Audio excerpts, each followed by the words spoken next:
Meanwhile, it's been just over a month since the NBA season was suspended due to the pandemic, and the league is still waiting to see if or when it will be able to restart. And so, Wendy, that's the primary reason we had you here today. What can you tell us? I was reading some of your stuff over the weekend about the NBA's reopening plans and what we expect it maybe to look like if and when they are able to get going.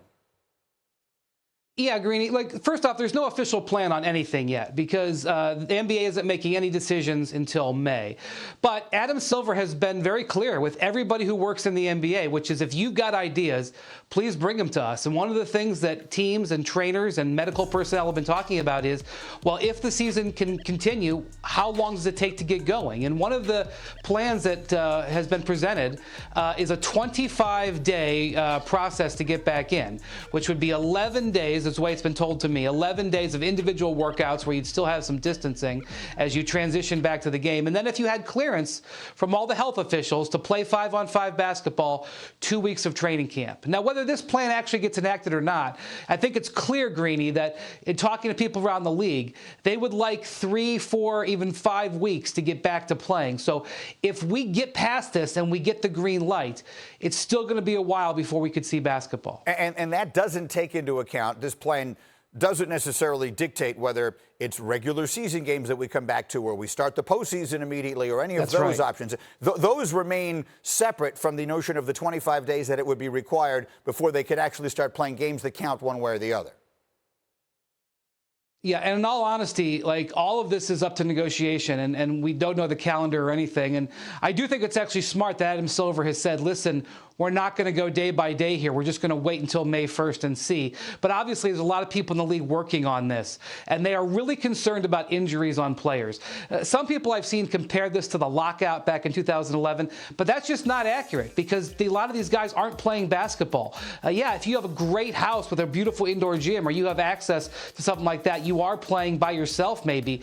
But in the lockout, these guys are playing exhibition games and stuff. They are really, the trainers and medical personnel are really worried if there's a restart that there could be injuries even in the practices leading up. I think it's an incredibly important point because, yes, we all envision the top-level NBA stars who probably even in this social distancing climate in which we exist have access to whatever workout equipment they could ever possibly want and basketball equipment. But a huge number of players in the league, I won't put a percentage on it, probably don't have access to almost anything that would keep them in the kind of condition you would need. So I think that's the thinking there, right? Yeah, and if you just watched the horse game last night, you saw the different facilities guys were using. You know, Trae Young was shooting at a kind of a rickety, court outside of his house. You had Mike Conley in this gorgeous home gym. Giannis Antetokounmpo spoke earlier this month about he didn't have a hoop to shoot in. I hope that's been remedied in one way or another by now. But, I talked to one team who said 10 or 11 of our guys live in apartments. Where they're gyms, even though they're nice apartments, their gyms are shut down. Yes, we can send them a Peloton, we can send them a treadmill, but how can we expect them to stay in shape living in an apartment? So this is a big factor. The NBA would love to get its facilities reopened, but as Adam Silver said, we're going to wait and listen to the experts and don't ask us anything until after May 1st. And one final thing for you here. When I had Woj on last week, we were talking about dates, just trying to put some sort of general timetable on all of this. And the suggestion he gave me overwhelmingly was they don't want to do anything that is going to push the beginning of next season off. So he was looking at Labor Day as sort of the last possible day they might be looking at continuing to play. Is that still the sense that you're getting?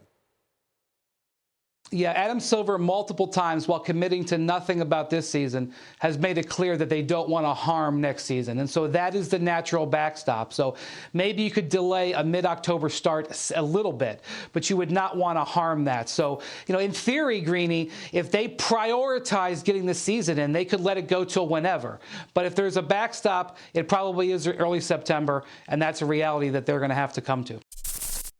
Thank you for watching ESPN on YouTube. For live streaming sports and premium content, subscribe to ESPN+.